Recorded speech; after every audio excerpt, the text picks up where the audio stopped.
Start. Hello students, today we are going to see very important topic of this chapter, projectile motion. First, do you know what is meant by projectile? Anybody can say what is meant by projectile? You know missile. You have heard the name missile, and our late president Dr. APJ Abdul Kalam Azad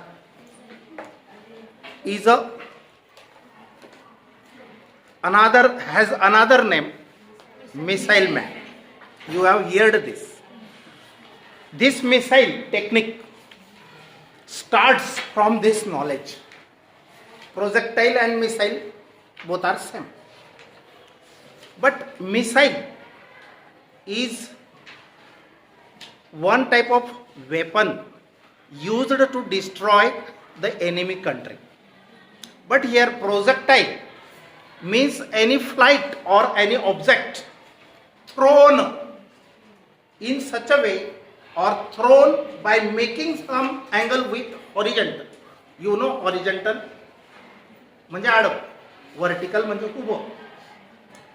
Any object, whether it is stone, football or any object, if you throw by making some angle with the horizontal, then such object is called as projectile, and its motion is called as projectile motion. Okay, now let us start. Explain. But before that, one topic remains. Explain relative velocity between two objects moving in a plane. Relative velocity म्हणजे काय? तर ऐकलंय कुठंतरी? नाही. जरी नाही ऐकलं पण कन्सेप्ट काय आहे तो मला सांगायचा आहे. रिलेटिव्ह वेलॉसिटी म्हणजे रिलेटिव्ह चा अर्थ आपण काय घेतो? नातेसंबंध किंवा च्यापेक्षा. आता ॲज अ कम्पेअर टू, रिलेटिव्हचा मिनिंग काय होतो? ॲज अ कम्पेअर टू, च्या तुलनेने.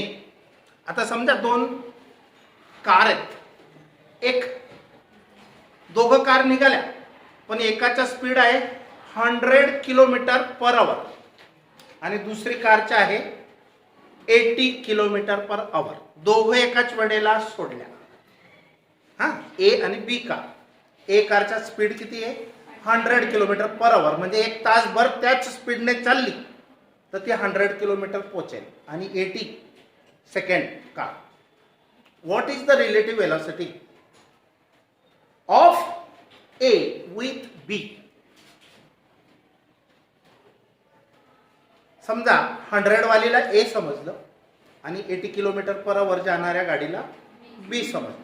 तर what is the relative velocity of A with respect to B, or what is the relative velocity of B with respect to A? कोण सांगेल का? Change of velocity. बरोबर आहे, पण कसं फाइंड आउट करणार तुम्ही? बरोबर, velocity of A VA minus VB. मग ए सांगेल, एच्या ड्रायव्हरला विचारलं बी पेक्षा तुझी रिलेटिव्ह वेलॉसिटी सांग. तो सांगेल माझी 20 किलोमीटर जास्त स्पीडने जात आहे. काय केलं त्याने? 100 मधून 80. ते दोघं कुठं पण पोचले तर 20 किलोमीटरचा डिफरन्स राहणारच आहे त्यांच्या. मग ए काय सांगेल? माझी 20 किलोमीटर जास्त आहे. आणि जर बीला विचारलं what is relative velocity with respect to A, तर बीचा ड्रायव्हर काय सांगेल? 20 सांगेल. पण काय आहे? 20 त्याची लेस, मायनस. समजलं? दोन वेलॉसिटींमधला फरक जो असतो त्यालाच आपण रिलेटिव्ह वेलॉसिटी असे समजावे. समजलं? Very simple. आता समजा दोन वेलॉसिटीज आहेत, दोन गाड्यांच्या दोन velocity. If velocity of A आणि velocity of B, vector quantity म्हणून arrow, velocity of A and velocity of B with the velocities of two bodies म्हणजे कार कन्सिडर केल्या. बरोबर? Of two bodies, then relative velocity A with respect to B. A ची velocity with respect to B म्हणजे B च्या मानाने, with respect to means as a compare to असं meaning या ठिकाणी घ्यावं. As a compare to म्हणजे च्या तुलनेने. A ची velocity B च्या तुलनेने किती? तर A VA velocity of A minus velocity of B जर केलं, हा जो डिफरन्स येईल त्याला आपण म्हणणार relative velocity of A with respect to B. A आधी B नंतर आहे बघा, A आधी B नंतर आहे. VA minus VB gives the relative velocity of A with respect to B. A ची B च्या तुलनेने किती वेलॉसिटी? तर 20च जास्त आहे एक्झाम्पल मध्ये मी सांगितलं. तसंच आपण सिमिलरली आपण हे पण म्हणू शकतो, the velocity of B with respect to A असं लिहितात. BA अगोदर इथं A ची विथ रिस्पेक्ट टू B होती ना, AB, मग VA मायनस VB केला होता. हा A आधी B नंतर आहे, इथं B आधी A नंतर आहे. म्हणजे आपण B ला विचारलं relative velocity of B with respect to A, तर काय करणार? VB minus VA. मग हे मायनस पण येऊ शकतं, कोणी कमी कोणी जास्त, प्लस पण येऊ शकतं, कारण ती vector quantities may be negative has a sign, may be negative may be positive. आता हे समजलं की नाही हे दोघं point? Thus magnitude of two relative velocities are equal. Magnitude म्हणजे काय? ए ला विचारलं बी ची रिलेटिव्ह व्हेलॉसिटी किती, किंवा तुझी रिलेटिव्ह व्हेलॉसिटी सांग बी च्या मानाने, तो सांगेल मी 20 किलोमीटरने आघाडीवर आहे प्लस. आणि बी ला विचारलं तुझी रिलेटिव्ह व्हेलॉसिटी ए च्या मानाने किती आहे, तो सांगेल 20 किलोमीटरने कमी मायनस. पण प्लस मायनसचा जर विचारच केला नाही आपण, फक्त 20चा विचार केला, तू पुढे आहे का मागे आहे, पण कितीने? 20ने. मग 20 हे मॅग्निट्यूड झालं. आणि म्हणून मॅग्निट्यूड मात्र सेम राहतं रिलेटिव्ह व्हेलॉसिटी मध्ये. म्हणजे या दोघांचा आन्सर जे येईल ना ते सेम येईल, फक्त प्लस मायनस येईल, बरोबर. मग the magnitude of two relative velocities are equal but their directions are opposite. पण त्यांच्या डायरेक्शन अपोजिट असतात.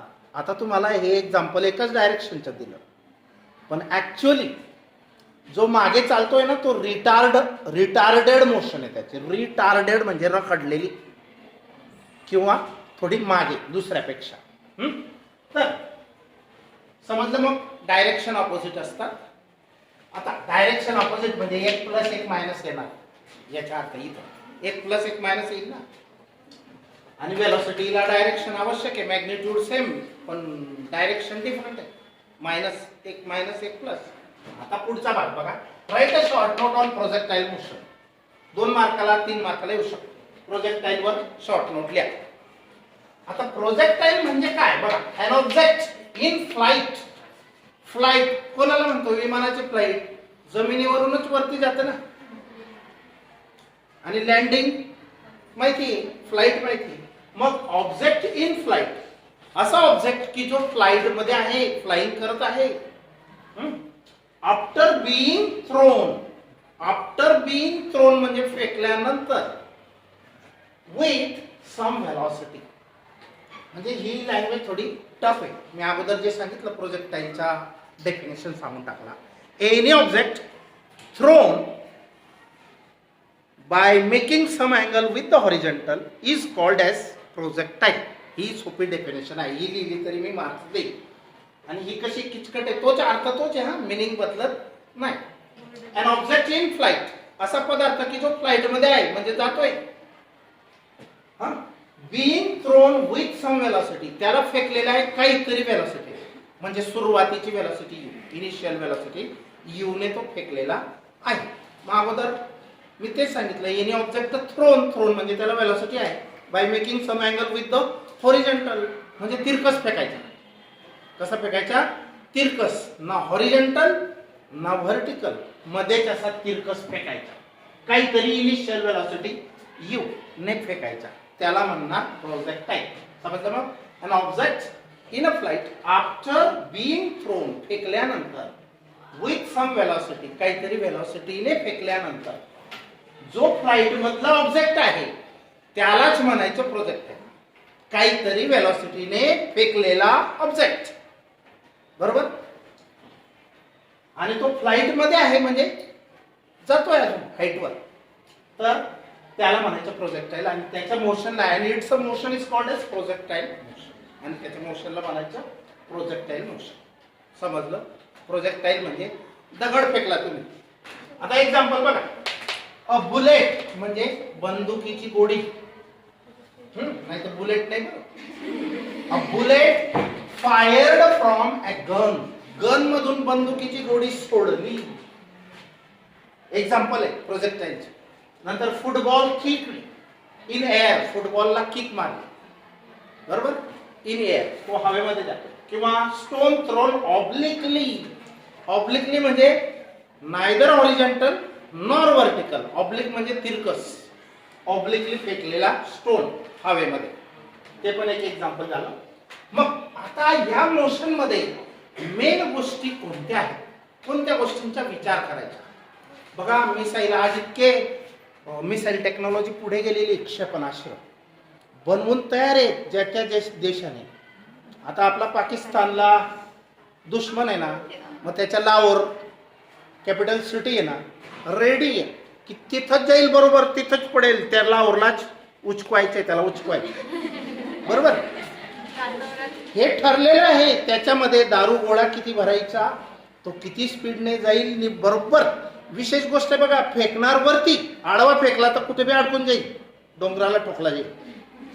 असा बरोबर काहीतरी हाईट अटेंड करेल, मग तो असा परत पडेल. म्हणजे इथं बघा, इथून इथं पोचेल, हा जेवढा पाथ आहे तेवढाच बरोबर इथं लाहोरला पडेल. फॉर एक्झाम्पल सांगतोय मी, आपल्याला काय टाकणार नाहीत अजून. फॉर एक्झाम्पल, हा, तर द ऑब्जेक्ट, काय काय घडतं ते फेकल्यानंतर, काय काय चेंज होतो बघा, विचार करायचा.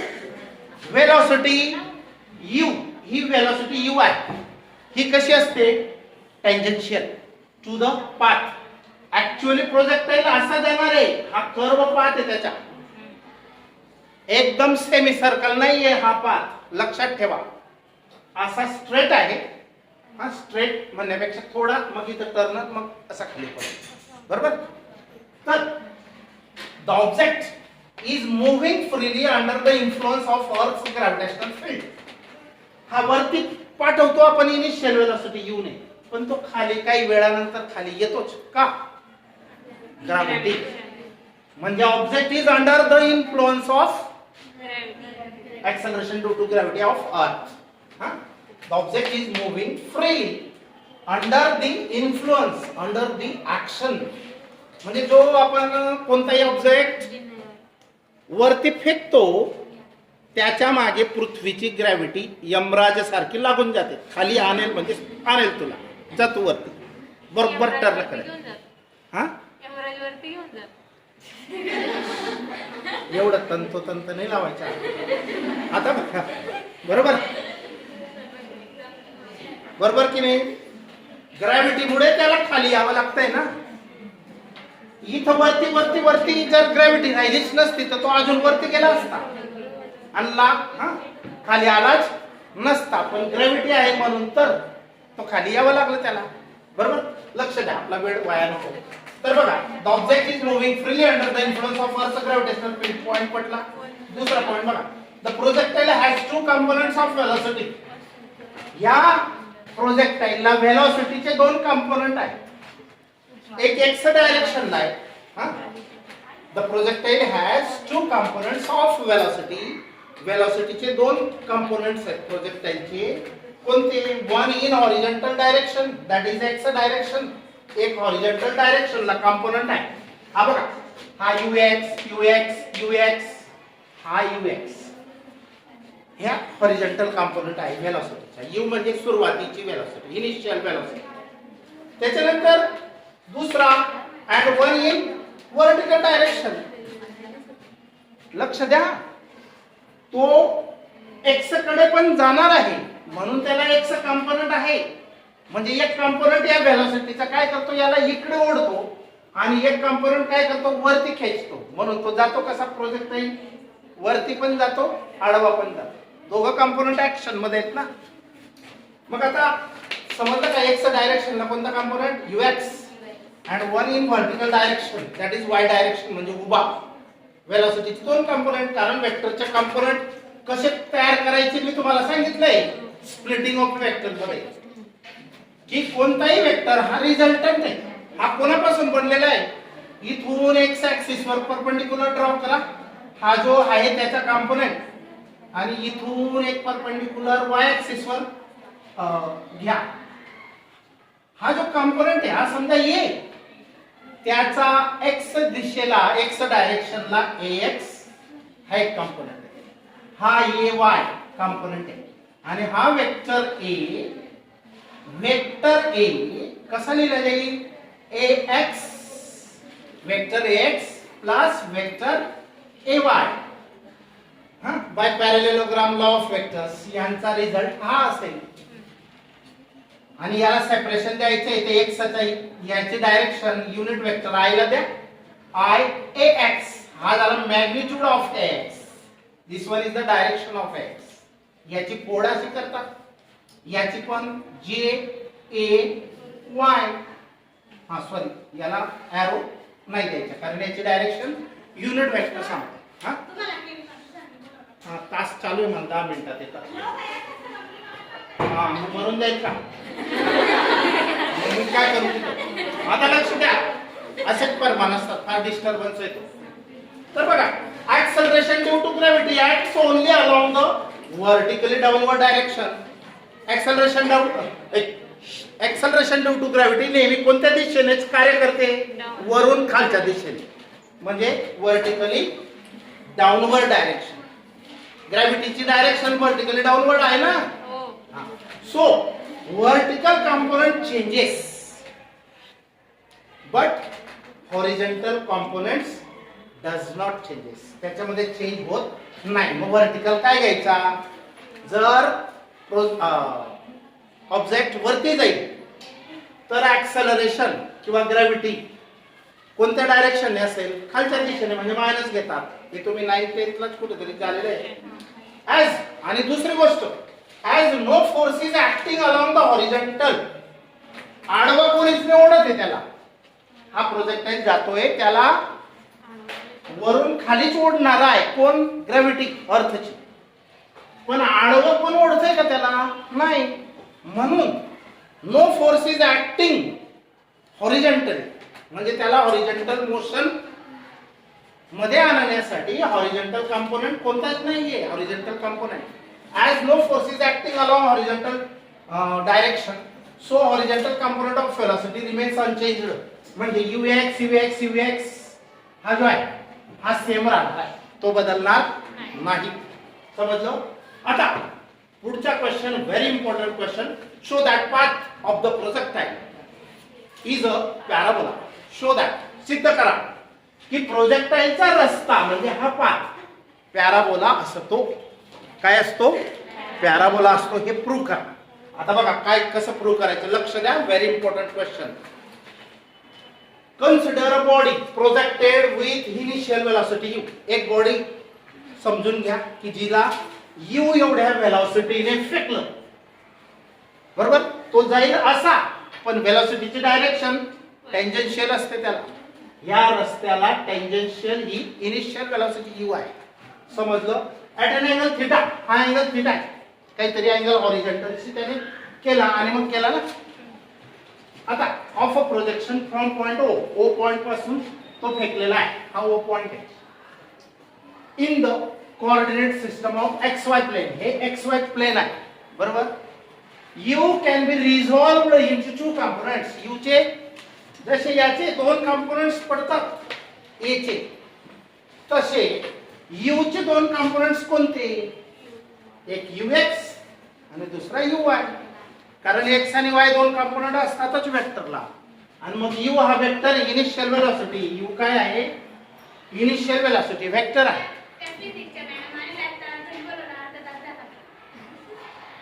मी 11:15 बोललेलो त्याने तू काय घाबरू नको टेन्शन नको.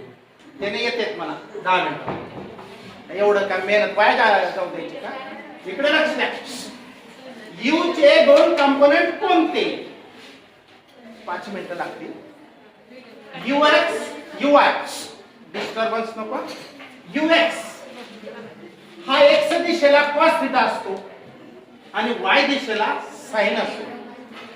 हा हॉरिझॉन्टल आहे आणि हा व्हर्टिकल आहे. ux म्हणजे u cos थिटा, uy म्हणजे u sin थिटा व्हर्टिकल. आता horizontal component remains unchanged. Horizontal म्हणजे ux बदलत नाही, कारण तिकडे या प्रोजेक्टाइलला ओढणारा कोणीच नाही, कोणताच फोर्स नाही. खाली ओढणारा ग्रॅव्हिटी आहे, मग तोच बदलेल व्हर्टिकल कंपोनंट. म्हणून बघा horizontal component remains unchanged while vertical component changes. Vertical component काय होईल? चेंज होईल. मग कसं चेंज होईल? vy समजा वेलोसिटीचा, कारण u नंतर ही वेलोसिटी v बनणार आहे ना. सुरुवातीची u नंतरची वाढली घटली जी असेल ती v. मग vy is equal to uy plus at. हे कुठून आणलो? पहिलं इक्वेशन आहे v is equal to u plus at, kinematical equation first. हे कुठून आणलं? समजलं v is equal to u plus at. तुम्हाला y डायरेक्शनला पाहिजे तर y y सफिक्स लावून द्या. बरोबर? Keep silent. विथ फक्त इथे ay मात्र कसा आहे? ऍक्सेलरेशन इन y डायरेक्शन कसं आहे? मायनस g आहे. आणि हा uy काय आहे? uy हा व्हर्टिकल कंपोनंट आहे, हा हॉरिझॉन्टल कंपोनंट आहे. हॉरिझॉन्टल तर बदलत नाही, मग बदलेल तर व्हर्टिकल बदलतो. मग uy ची व्हॅल्यू काय आहे? आधी तयार केली u sin थिटा. uy ची व्हॅल्यू u sin थिटा. आता पुढे बघा. Thus the components of velocity of the projectile at a time tr, म्हणजे फेकल्यानंतर t एवढा वेळ झाला, काहीतरी मिनिट्स काहीतरी तास. तर vx x डायरेक्शनला vx म्हणजे ux हा u cos थिटा असतो आणि y डायरेक्शनला uy मायनस gt. इथं मायनस g व्हॅल्यू टाकली. हा vy बघा, लक्ष द्या. uy ची व्हॅल्यू काय टाकली? u sin थिटा, ही u sin थिटा आणि मायनस ay ची किती टाकली? Minus g. मग हे मिळालं की नाही याच्यावरून? समजलं? आता हे मिळालं की नाही? समजलं? आता सिमिलरली कंपोनेंट्स ऑफ डिस्प्लेसमेंट हा, हे वेलोसिटीचे कंपोनेंट काढले. x डायरेक्शनला हा आणि y डायरेक्शनला हा. आता डिस्प्लेसमेंट पण होते ना त्याची. मग displacement s for displacement s is equal to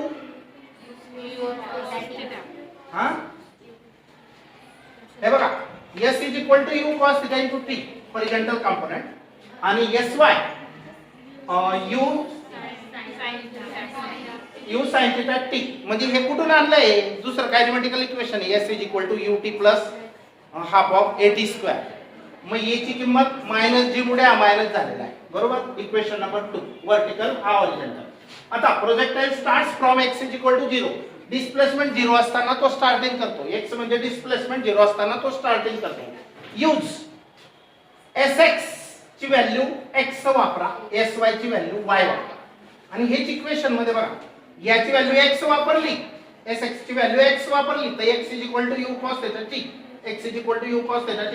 sy ची व्हॅल्यू y वापरली तर y is equal to u sin of y is equal to u sin of t minus half of gt square. आता ह्या equation वरून t ची value find out केली बघा. हा u cos थिटा डिवाइड करायचा फक्त x upon u cos theta. t replace करणार आहेत आपण. तसं y चं हे रेडी. मग आता पुट 3 t ची व्हॅल्यू तयार जी केली ती कुठे टाका? इन 4. इथं t च्या ठिकाणी टाका.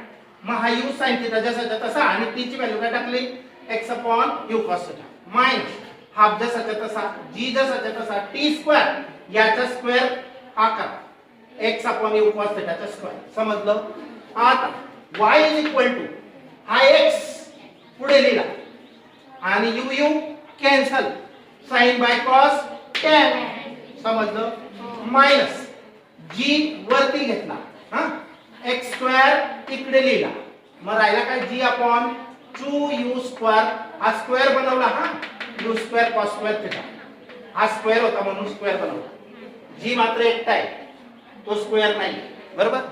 हे बनलं equation number 5. Equation 5 is the path of projectile. 5 काय आहे? Path of projectile. जसं स्ट्रेट लाईनचं इक्वेशन असतं की नाही, सर्कलचं इक्वेशन असतं तसं हा प्रोजेक्टाईलच्या पाथचं इक्वेशन. आता या ठिकाणी tan ऑफ थिटा साठी a वापरा आणि याच्याबद्दल g/2u² cos² थिटा बद्दल b वापरा. हा a हा b ax minus bx² काय तयार होईल ax minus bx² y is equal to y म्हणजे y displacement in the y direction. आता हे इक्वेशन पॅराबोलाचे म्हणजे हे इक्वेशनला आपण असं बनवलं त्याच्यापासूनच.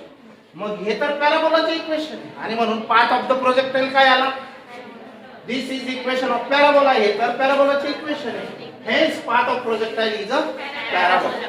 ओके पॅराबोला असा असतो. म्हणजे कसं नाव पॅराबोला